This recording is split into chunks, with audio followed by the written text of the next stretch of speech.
अरे मुंचुर मारे रे रे एने आओ अरे चले न बे कहाँ जी बे? अरे चल न भौजी के रंग लगावे धी चल न बे। कौन भौजी के बे? अरे कलकत्ता वाली के बे। नहीं की ले जे हो। हाँ रे चल चल चल चल चल चल, चल, चल।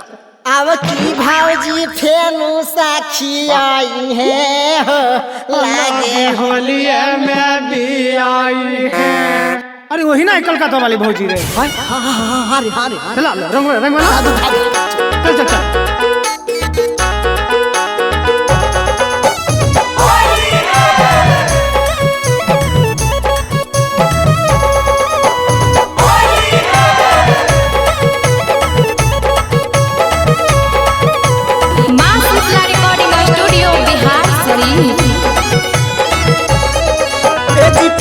छनत में जर गेलो साया जी भौजी रंग न डालाया। पुआ छनत में जर गेलो साया जी भौजी रंग न डालाया। यदि पुआ छनत में जर गेलो साया जी भौजी रंग न डालाया। पुआ छनत में जर गेलो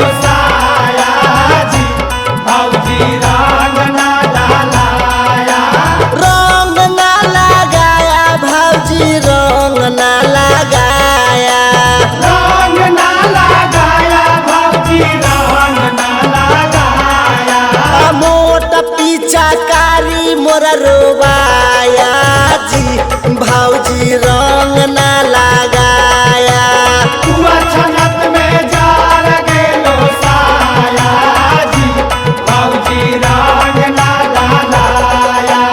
जरी गेलो भौजी जरी गेलो होली में साया जरी गेलो। जरी गेलो भौजी जरी गेलो होली में साया जरी गेलो। साया जरत में मुंचुनवा देखल को टुनटुनवा बुझाइल को। जारी गेलो भौजी जारी गेलो होली में साया जारी गेलो। चूल्हावा तर बैठल हलखुन टांगरी पसारी। नाइला तो गाड़ी भौजी नाइला तो गाड़ी। बकसर के साया पहनले पटना के साड़ी। पटना के साड़ी भौजी पटना के साड़ी। अरे जोवाना के जरे से बचाया हो भौजी रंग न लगाया।